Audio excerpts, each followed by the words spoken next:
Jordan Desert, a beautiful natural landscape. It was once the home of a legendary and mysterious people that fell into oblivion some centuries ago.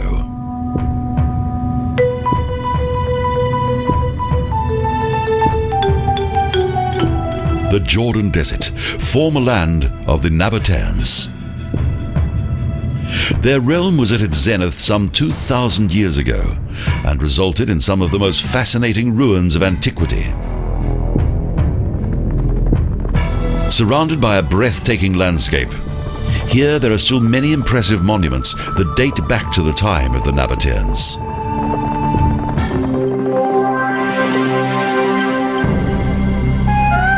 Due to their remote and obscure location, the remains of the legendary Nabatean city of rock were for many years merely regarded as a myth. Only a few local Bedouin tribes knew of the existence of certain ancient buildings in the south of what is now known as Jordan.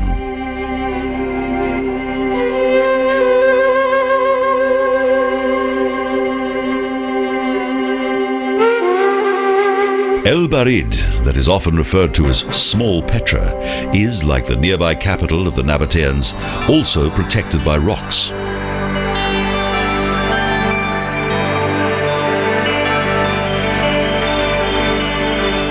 At the entrance to the El-Barid Canyon is a tiny, elegant gable facade that has been carved into the rock, a typical feature of Nabatean architecture. So their buildings have survived right up to the present day. This valley was once the most important entrance into the former trading center of El-Barid.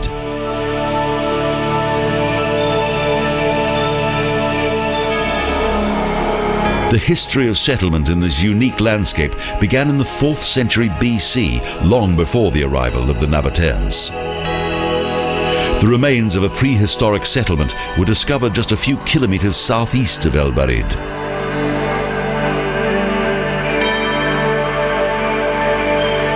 Unlike the nearby capital city of Petra, in the former suburb of El-Barid only a handful of buildings have survived, and only a small number of tombs have been discovered here. The most striking building in this area is a splendid temple.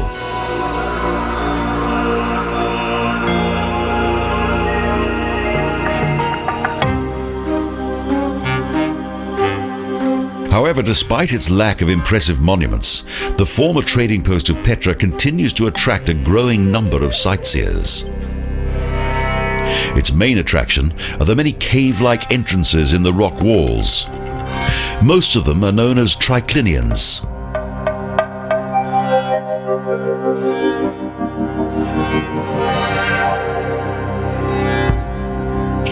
The Nabateans used these halls for celebrations.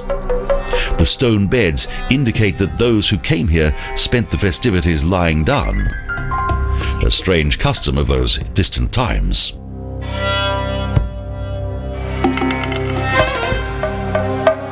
In addition to the Tricliniums, there are also several ancient dwellings in El-Barid. This was once a resting place for the huge caravan trains.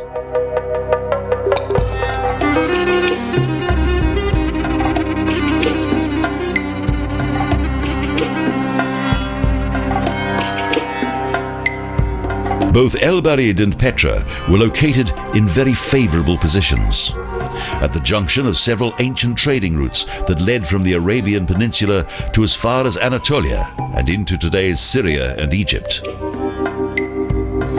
The caravan trains brought great wealth to the Nabatean realm.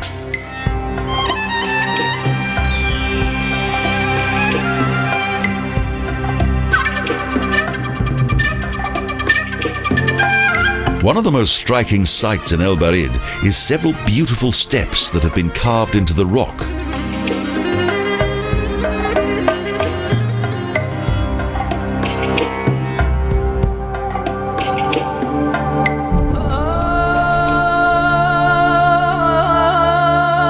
The canyon, with its mainly smooth and colourful rock walls, is an isolated and silent place. It has a unique and at the same time mystical atmosphere. The rocky landscape is just as mysterious as its former inhabitants.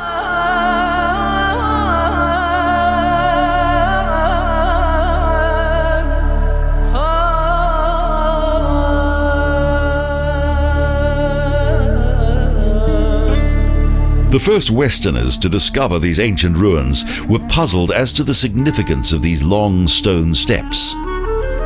However, archaeologists have since discovered that they led to a number of upper sanctuaries, as well as to various cisterns and drainage systems that were important to the Nabateans.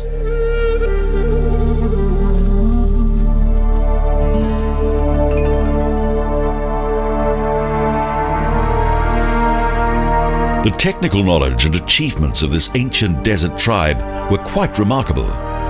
Drains that were several kilometres long supplied the local population with fresh water, an essential commodity in the desert. The Nabatean architects gained the inspiration for their water supply systems from those in Mesopotamia and Egypt.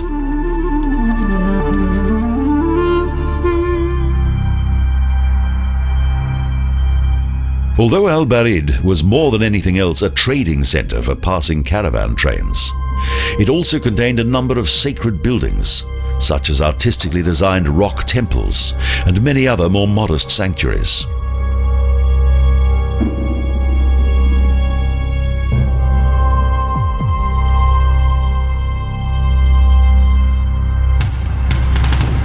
The places of worship of the Nabateans continue to be an enigma. The ceremonies that once took place in the temples here are mainly based upon speculation. Few written records exist of the actual religious belief and rituals of the Nabateans.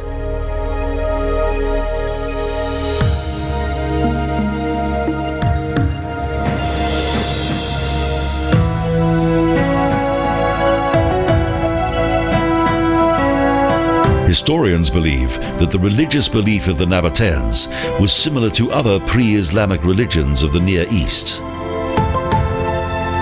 The narrow canyon of the Sikh is the exit from El-Barid.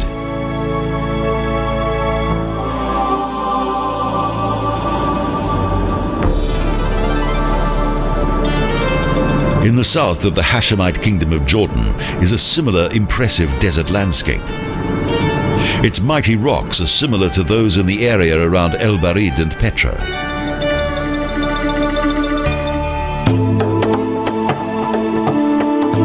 Close to the small village of Rum is a tourist information centre and campsite, as well as the official entrance into the desert landscape of the Wadi Rum.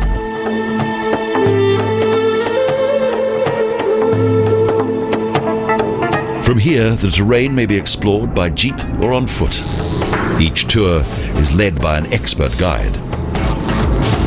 Although this region contains few archaeological treasures, there's still much to discover here.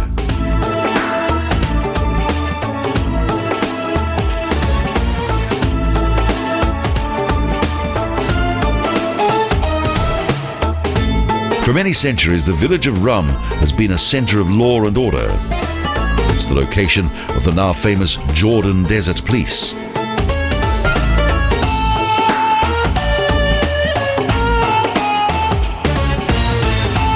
Over the years, and with increasing tourism, the settlement has gradually expanded.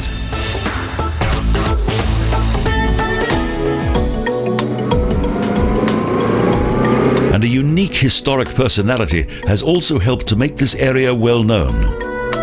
The Englishman Thomas Edward Lawrence, Lawrence of Arabia.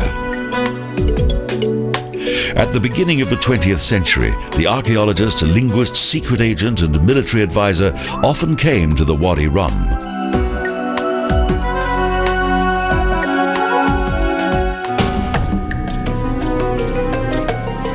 This large desert valley was also known to the Nabateans. They considered the land here to be sacred and built several small temples.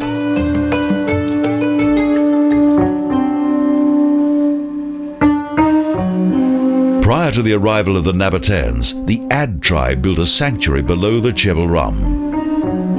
It was later transformed into a Nabatean temple.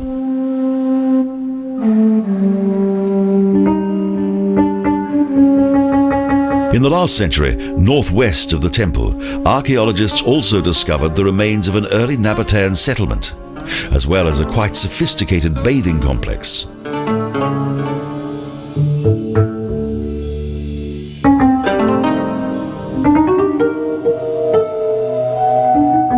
The temple ruins date back to the 1st century AD. The temple was dedicated to the Arab goddess Alat. She is often compared to the Greek goddesses Aphrodite and Athena.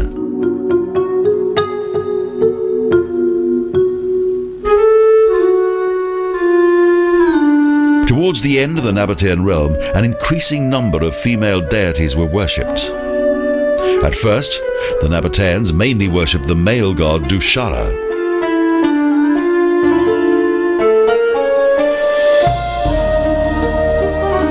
Travelling on this region's traditional mode of transport is both exotic and exciting, and is highly evocative of bygone times. Numerous huge caravan trains once moved across the desert to the Mediterranean coast. Today, only a few Bedouin travel here.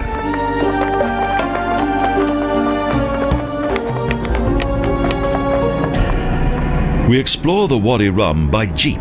Not exactly authentic, but comfortable and efficient. The landscape of this region has not always been as hostile as it is today. During the Stone Age, the people here farmed the land and bred livestock.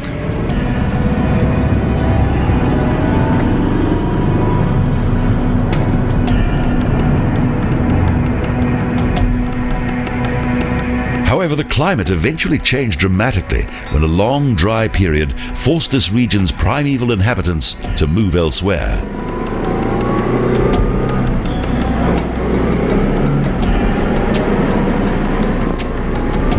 The desert landscape duly emerged. The geological origins of the Wadi Rum date back around 30 million years, when powerful movements of the Earth's crust created huge fissures on the surface. So this large, tangled desert valley and its tall rocks emerged.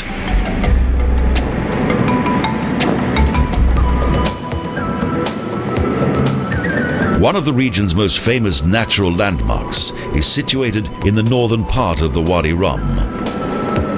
The 7 Pillars of Wisdom, a striking rock that was named after a novel by Lawrence of Arabia. It consists of 7 large sandstone pillars.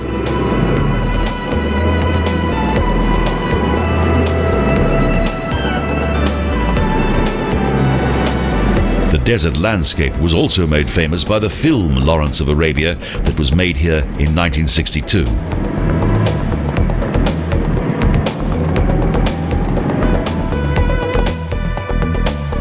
Inspired by the enthusiastic writings of the legendary secret agent, film director David Lean decided to shoot the film at the original locations mentioned by Lawrence. The shining colour of the rocks and the fascinating desert landscape of the Wadi Rum have been made famous by the historic film.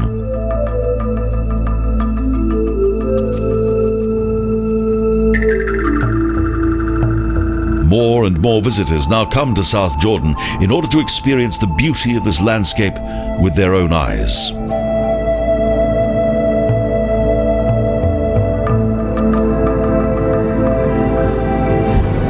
After a bumpy journey on the jeep, we eventually arrive at one of the desert's most impressive destinations, the rock bridge of Al-Barid.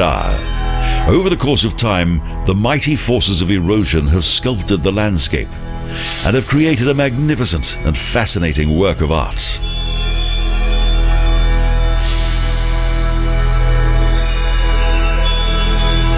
But this ancient rock bridge will not last forever.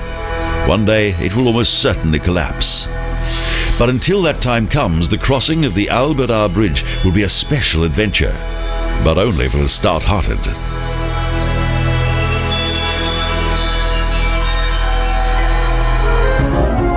While travelling through the Wadi Rum, we often encounter local Bedouins and their camels, the ships of the desert. The huge importance of these animals in both the Near and Middle East is highlighted by the Arabic language. It has around 160 names for the word camel.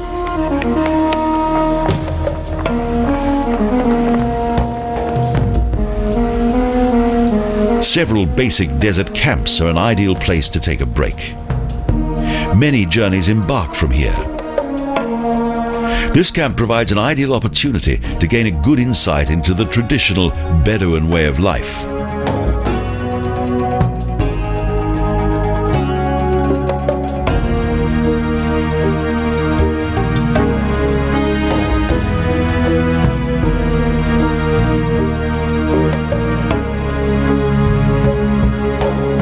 As long as those who come here respect the social niceties, customs and culture of these desert tribesmen, they'll be rewarded by traditional Bedouin hospitality. When invited for a cup of tea, it's advisable to accept.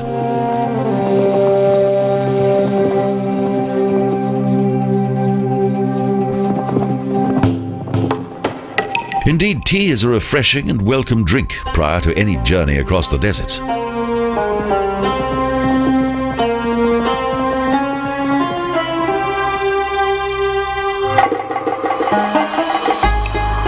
Since time immemorial, the wind has blown constantly through the Jabal Rum camp. One of its many tents will provide good shelter from the chill temperatures of the night. The small tent camp is also the home of the legendary Desert Police, the traditional Bedouin police of the Wadi Rum. Until some years ago, the camel was the only means of transport for the police here. However, today, four-wheel drive vehicles are also used.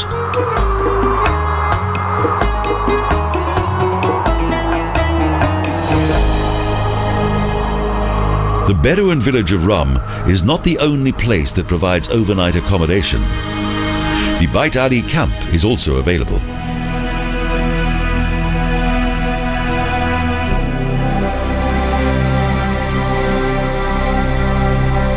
Prior to the arrival of the Nabateans in the 6th century BC, it was mainly the Tamudi people who travelled through the Wadi Rum. They journeyed with their caravans from what is now known as Saudi Arabia through the deserts of Jordan. Today, this area is inhabited mainly by the Hawaitat people.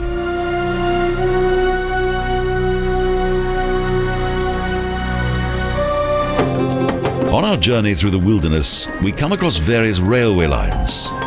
This one is still in operation, but mainly for commercial traffic. Lawrence of Arabia and his followers also took advantage of these ancient trading routes to launch various attacks on their enemies.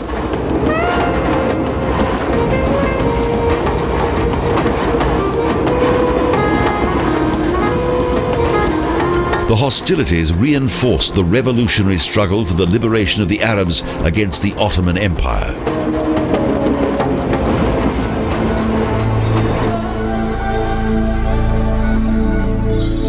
Today, no such hostilities take place here, although according to the Desert Police, the region still attracts a number of smugglers.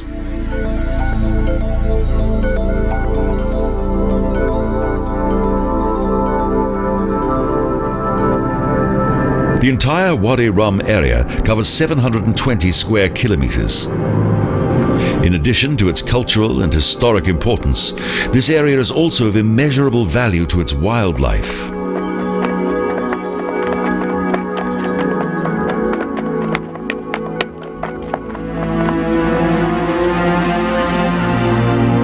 The picturesque red shining rock has an almost magical appeal. Some of it contains ancient inscriptions that date back to the fascinating epoch of the Nabateans.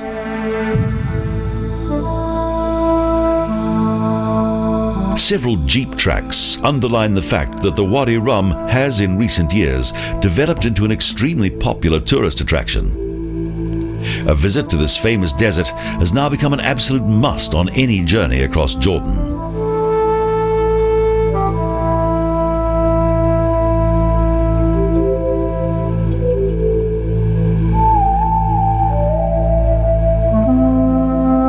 The striking beauty of the shining rocks and the natural beauty of the desert landscape have not only attracted tourists. Numerous artists and writers have also been inspired by the Wadi Rum.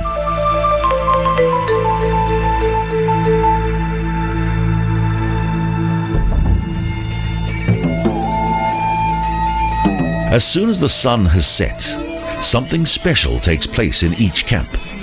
A festive dinner.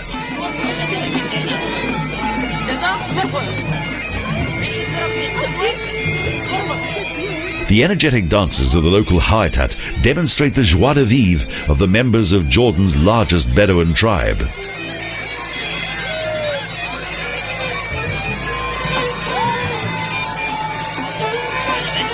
For most who come here, this traditional Bedouin festivity usually marks the exciting finale of their journey through the Wadi Rum. The members of this proud and hospitable desert tribe provide a wonderful evening of entertainment that features traditional music.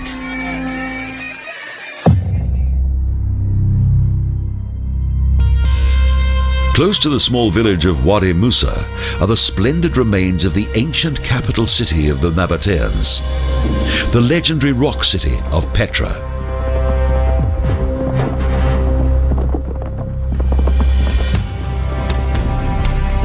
A visit to this ancient metropolis is undoubtedly the highlight of any journey through Jordan. Yet the cultural remains and architectural treasures of the Nabateans lay undiscovered for several centuries. Indeed, for many years, Petra's existence was regarded as only a myth.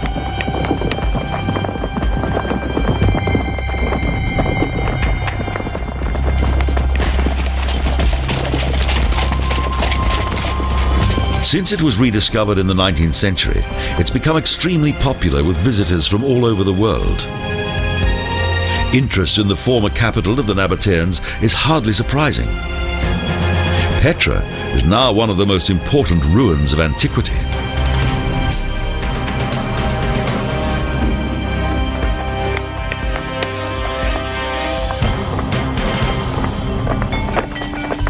The most accessible and impressive entrance to the ancient capital city is via a narrow canyon, the Sikh.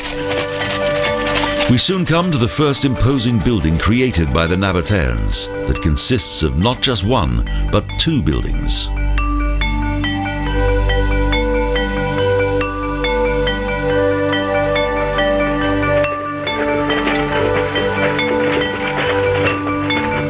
Most of the monuments that have survived until the present day, such as the Babes Sikh Triclinium, were once splendid and traditional tombs.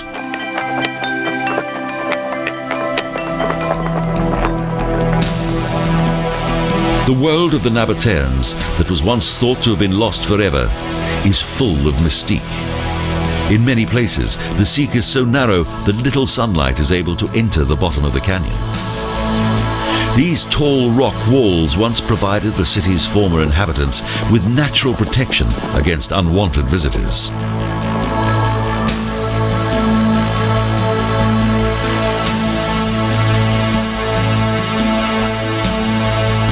The remote location was ideal for a city.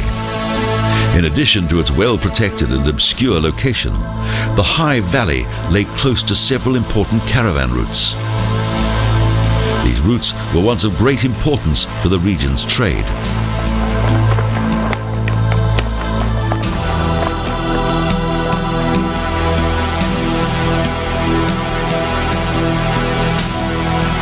The magnificent rock landscape has retained its threatening character right up to the present day. In some sections, the rock walls of the Sikh of Petra are more than 70 meters high.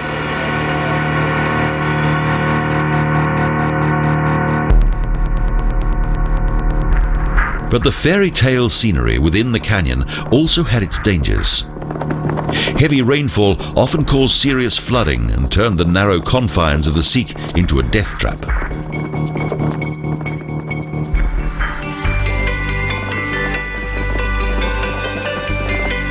The Nabateans were aware of this danger. For their protection, they built a dam that kept the water out of the canyon. In addition to the city's favourable and strategic location, the nearby Moses Spring also provided Petra with a good supply of water.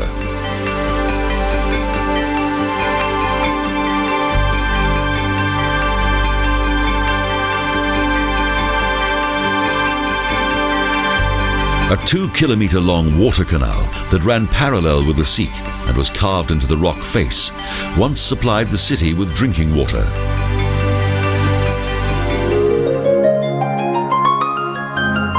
The technical achievements of the Nabateans, including the fact that they had created an efficient water supply system, brought them much acclaim. Everywhere in Petra there are traces of drains and canals.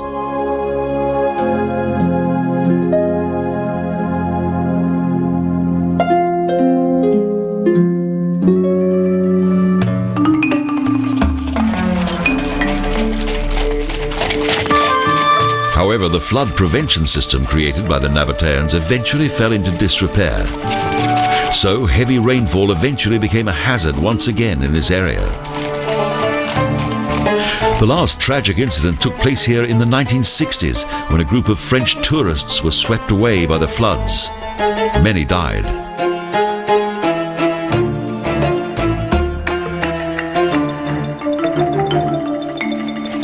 But today it's perfectly safe. A modern dam has been built here.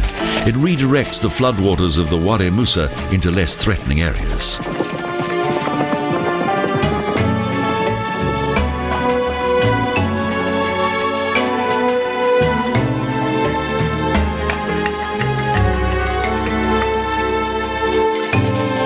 The highly developed technical knowledge of the Nabateans in hydraulic engineering was based upon systems in use in southern Arabia and also in Mesopotamia and Egypt.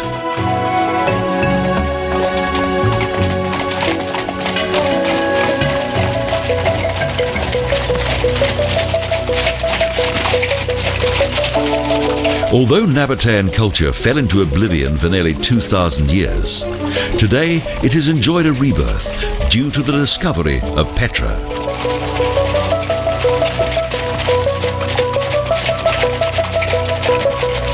Early in the morning, tourists come to visit this city of rock and fill the Sikh with life.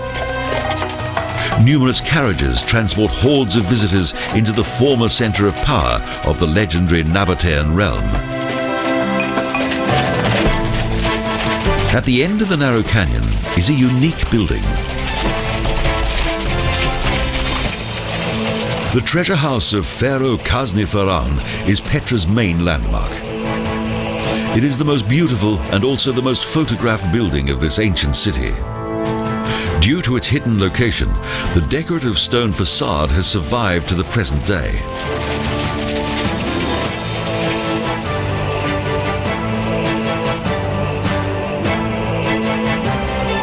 The building's deceptive name was derived from an ancient legend.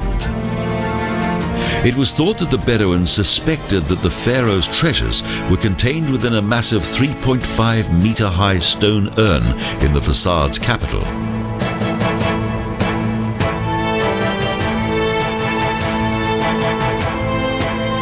But each attempt of the Bedouins to open the urn were in vain. Several bullet holes have proven that. Luckily, the rest of the treasury was not plundered.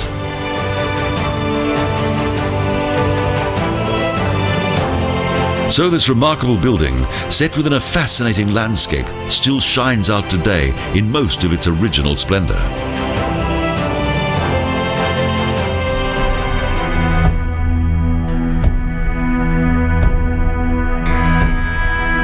Archaeologists pondered for some time about the original function of this building.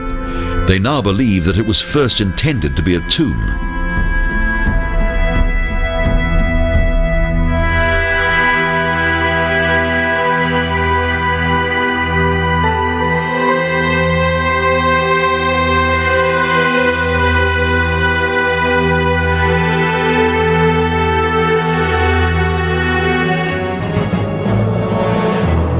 Graves and splendid tombs were of much importance in Nabatean culture.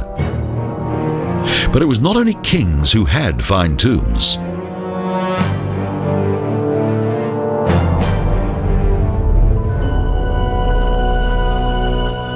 Almost everyone who belonged to the wealthy upper classes wanted to be buried in Petra.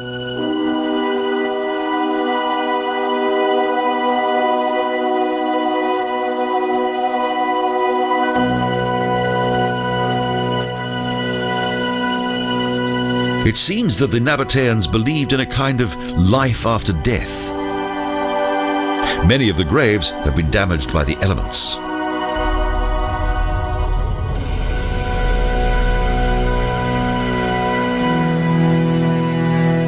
The realm that the Nabateans believed they went to in death is still unknown. There are hardly any written records on the subject.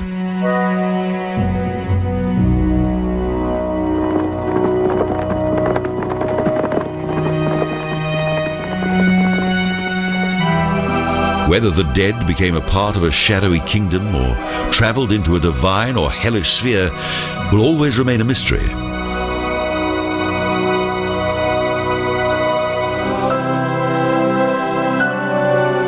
However, far more is known about the actual history of this desert tribe. In the 6th century BC, the first Nabateans settled in this area.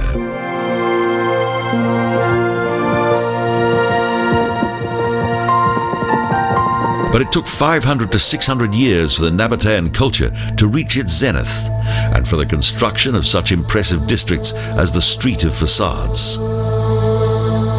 There are a total of 44 tombs here that blend perfectly into the rocky landscape.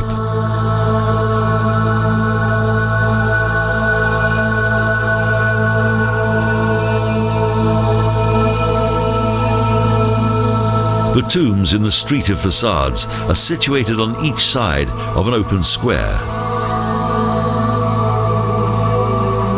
The view of these majestic monuments must have been an impressive sight for the merchants who travelled to the rock city of Petra from distant lands.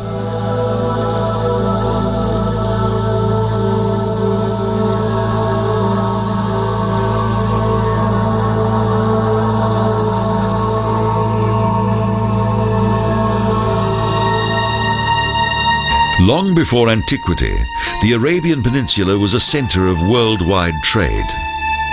Incense and myrrh were transported on brand new trading routes to the Mediterranean coast.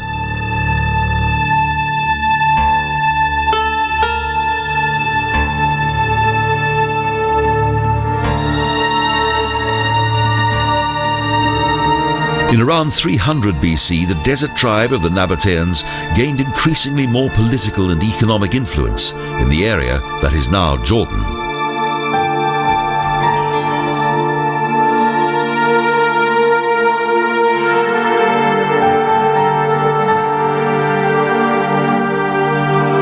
This rocky location was ideal for the construction of their centre of power.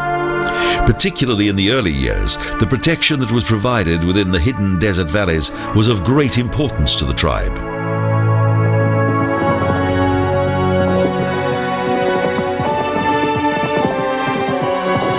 Originally, the Nabateans were highly successful caravan plunderers before they began to trade and obtain their income in a more peace-loving way.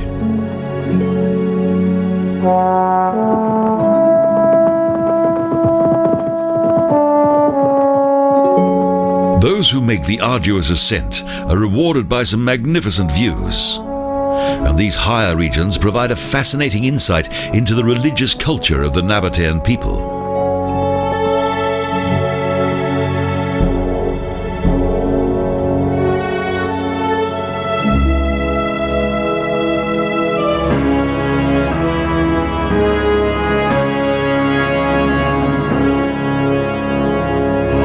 The route up to the ancient sanctuaries is quite steep, but well worth the effort in order to see the mountain peaks and plateaus of the surrounding area.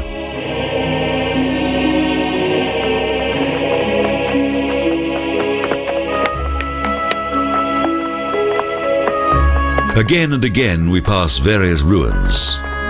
Not all of them date back to the time of the Nabateans. Some are of more recent origin.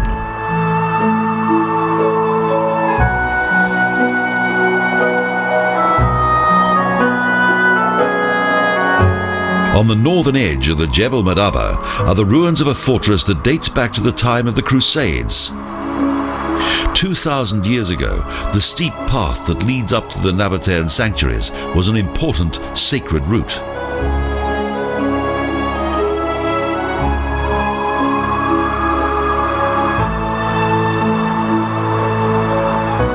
On the summit of the Jebel Al-Tuf, there are fabulous views across Petra's rocky landscape.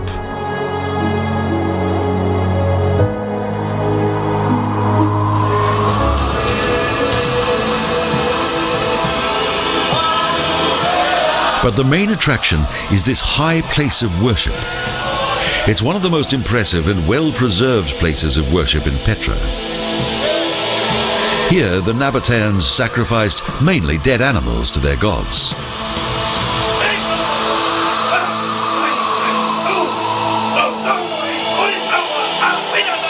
In ancient times, bloody sacrifices to the gods had special significance, as blood was deemed to have a religious and ritualistic association with life.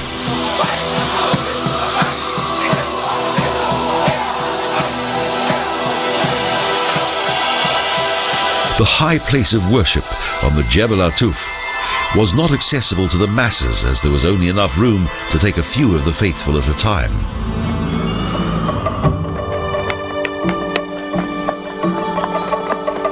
It was mainly animals that were sacrificed to the gods. Not all sacrifices were bloody. Various types of food, drink, and grain were offered to the various Nabatean deities.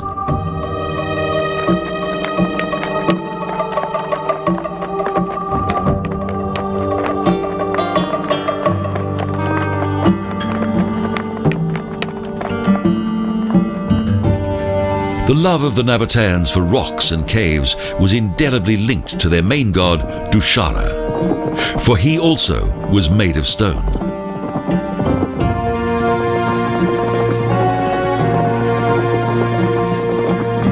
As with time their realm extended, new and strange gods found their way to Petra. Nabatean belief also included the religious influences of neighboring countries. Ancient Oriental as well as Greek deities found their way into the Nabatean religion.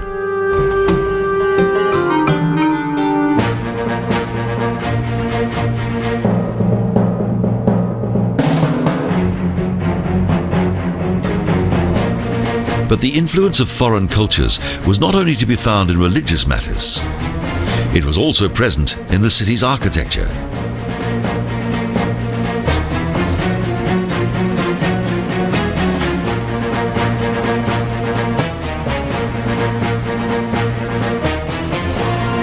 The Romans left the largest architectural monuments in Petra. Petra's amphitheatre unites 3 different styles. Once it could accommodate up to 8,000 spectators. But the most amazing fact is that the amphitheatre was carved into the rock.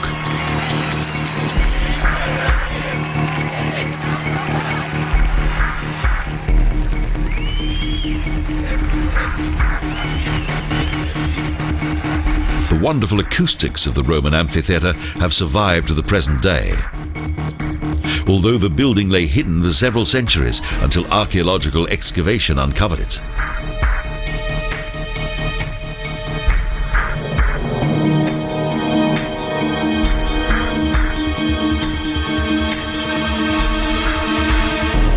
It was only in the 19th century that the world became aware of the remains of the legendary rock city of the Nabateans.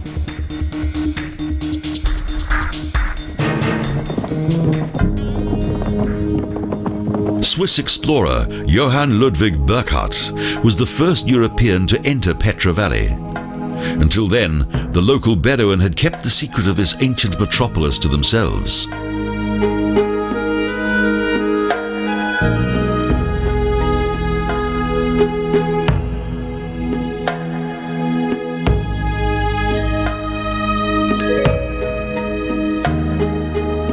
Only by trickery did Burckhardt manage to obtain an albeit short sighting of the monuments of the old Nabatean capital city.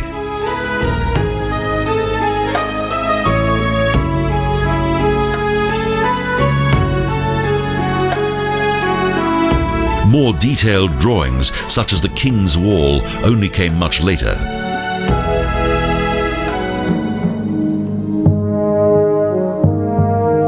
A total of 12 mausoleums were carved into the rock wall. It's believed that several Nabatean kings were buried here. Although the graves have deteriorated, they still impress with their majestic proportions.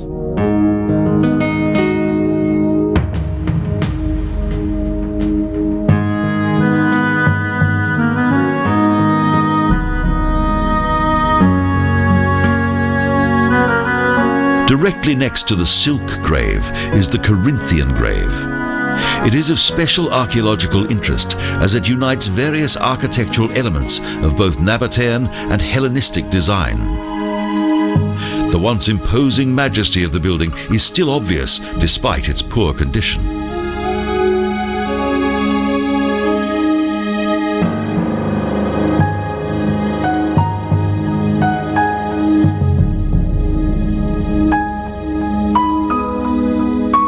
The nearby palace grave is a masterpiece of Nabatean architecture. It is certainly the most impressive building in Petra.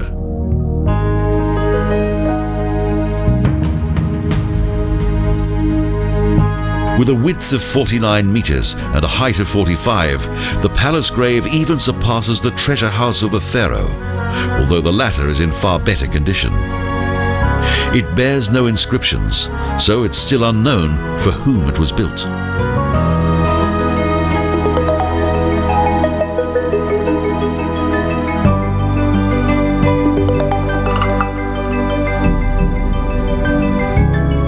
Only a small number of buildings provide a clue as to who built them or when they were built. There are so many unanswered questions in this incredible city.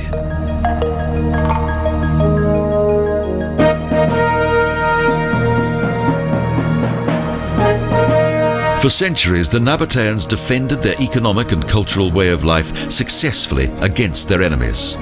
However, in 106 AD, they finally lost their independence.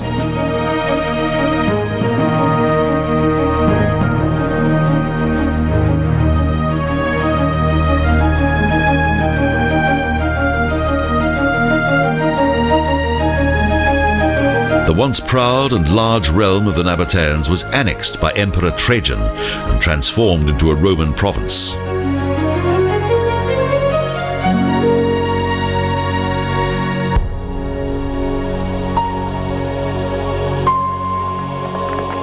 At first, the power of Rome did not affect Petra's prosperity, and it continued to flourish.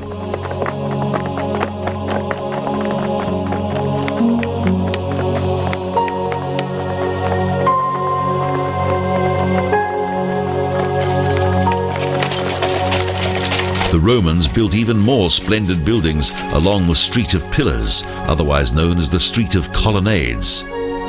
Classic temples indicate the growing influence of Rome.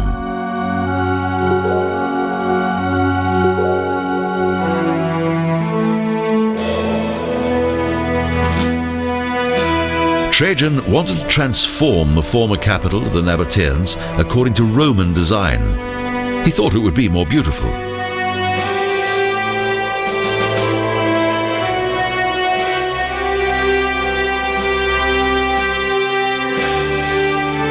The central Street of Pillars in Petra was once paved and flanked by arcades.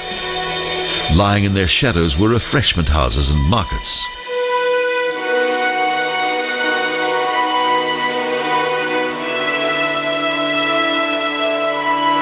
However, as with the Nabatean buildings, the architectural masterpieces of the Romans, such as the Great Temple, were frequently damaged due to powerful earthquakes.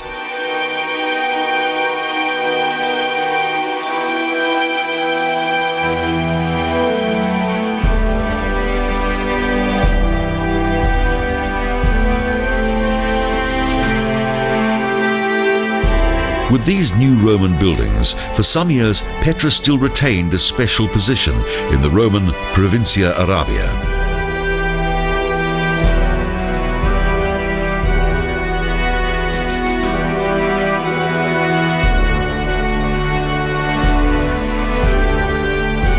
In the middle of the 1st century AD, the Nabatean capital lost its former significance. The transport of goods on the ancient caravan routes and the trade that had created its prosperity declined. New nomadic tribes began to compete with the Nabateans.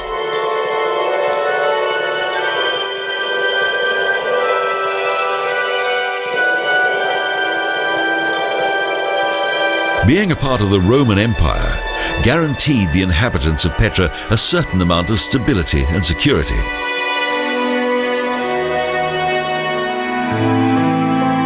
Despite extensive construction work and the transformation of the city by the Romans, the old Nabatean buildings have nevertheless remained unspoiled.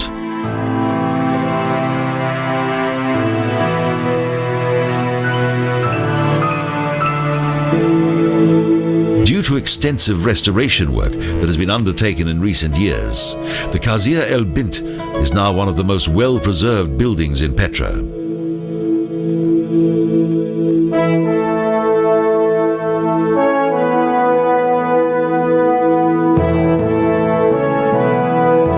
Miraculously, this Nabatean sanctuary has withstood several serious earthquakes that once almost destroyed the entire city. Archaeologists have discovered that this temple was built in the year that Jesus was born and was also worshipped in by the Romans.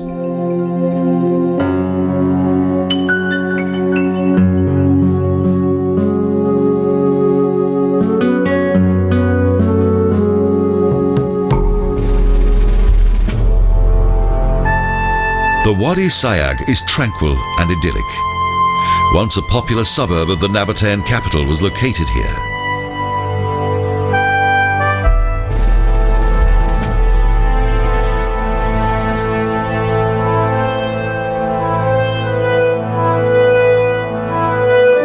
The mountains and rock walls of the canyon are still perforated by the entrances to numerous caves. Due to its unique location, the valley was already a popular settlement right up to the arrival of the Nabateans. And its many sheltered areas gave the Wadi Sayag a relatively temperate climate.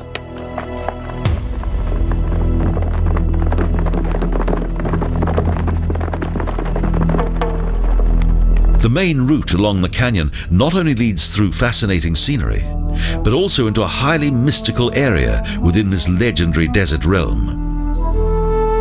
Despite recent archaeological excavations, this section of the Wadi is still relatively unexplored.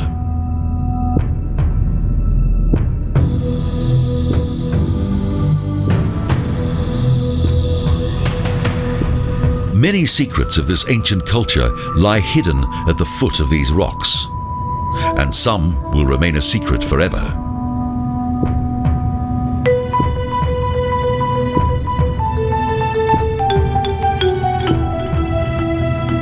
In addition to its function as a living space, the Wadi Sayag was also used to bury the dead.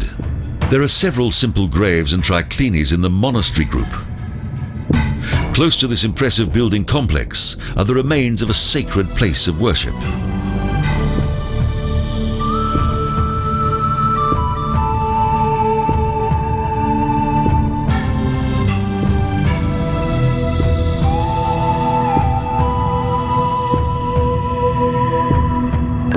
Believed that the monastery complex in this desert valley was only accessible by the Nabatean priesthood.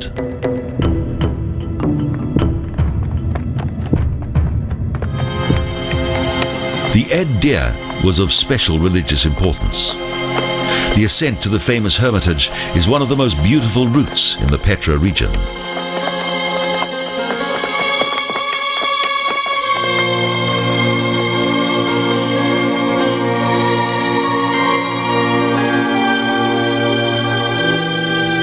Spectacular rock formations line the former sacred route of the Nabateans.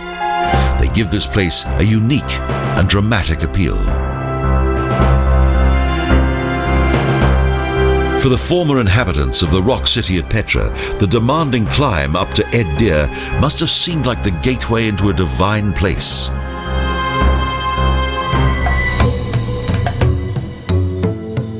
At the top of the mountain is the fascinating and mighty facade of the Ed-Dir temple. It was dedicated to the almost godlike king Oboris. It dates back to the time of the last Nabatean monarch Rabel II.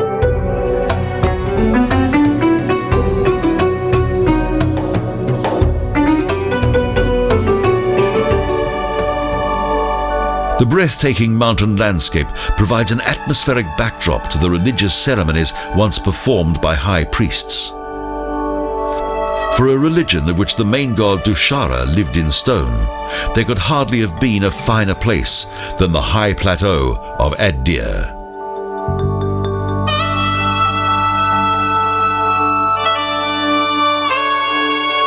Under Roman rule, the Nabateans managed to retain their culture. And in early Christian times, the surroundings of Petra continued to be inhabited.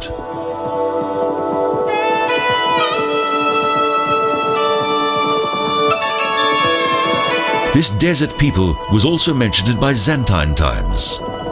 But a devastating earthquake eventually eliminated most traces of the Nabatean people. Finally, the conquest of this region by the Arabs in the middle of the 7th century marked the decline of the legendary rock city of Petra. For more than 1,000 years, the ruins of this ancient civilization lay hidden beneath the desert sands of Jordan, before they once again revealed some of their secrets to a new and fascinated world.